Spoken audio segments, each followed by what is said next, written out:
Merhabalar arkadaşlar. Lezzetli Mutfak kanalımıza hoş geldiniz. Bugün size çok nefis, çok güzel bir ve kolay hazırlayabileceğiniz harika bir börek tarifiyle geldik. Ablam size şimdi malzemeleri tanıtacak. Bir yumurta, bir çorba kaşığı toz şeker, 1 bölü sıvı yağ, 1 tatlı kaşığı maya, 1 tatlı kaşığı tuz, 1 çay bardağı yoğurt, 1 bardak ılık su, alabildiği kadar un. Genelde 3,5-4 bardak arası oluyor arkadaşlar. Şimdi başlıyoruz. 1 bardak ılık su, 1 çorba kaşığı toz şeker, 1 tatlı kaşığı maya, Yarım pakete denk geliyor arkadaşlar.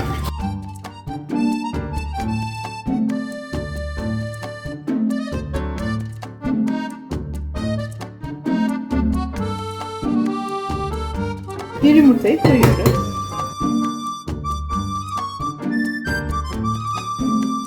yağ, 1 bardak yoğurt,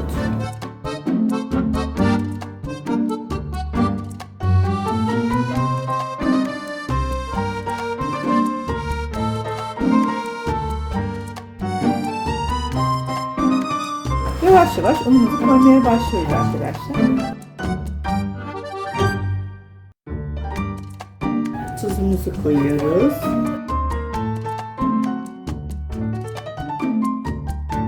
Gerçekten çok kolay ve herkesin yapabileceği bir tarif. Sizlere de yapmanızı öneririz arkadaşlar.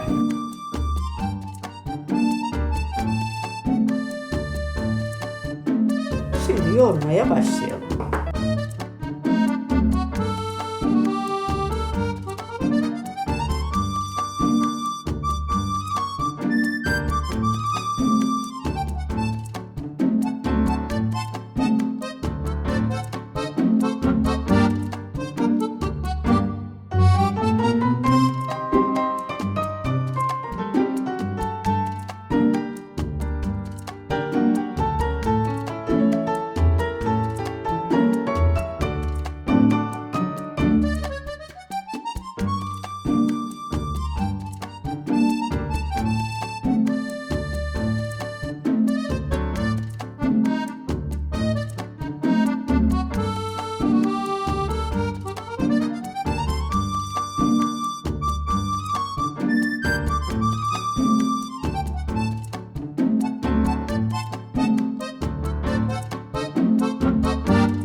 O kadar güzel dinlenmiş ki gördüğünüz gibi şahane bir hamur olmuş arkadaşlar.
Misler gibi kokuyor arkadaşlar.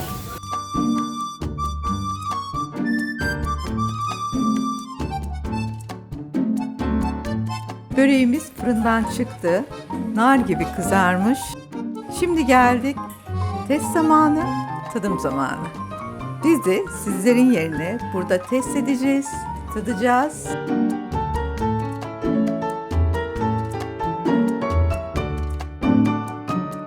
Sizin yerinize tadıyorum arkadaşlar.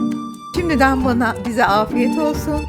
Yapıp yerseniz sizlere de afiyet olsun.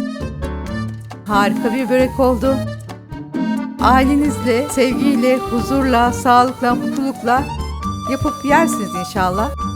Sağlıkla kalın, sevgiyle kalın, huzurla kalın, hoşça kalın.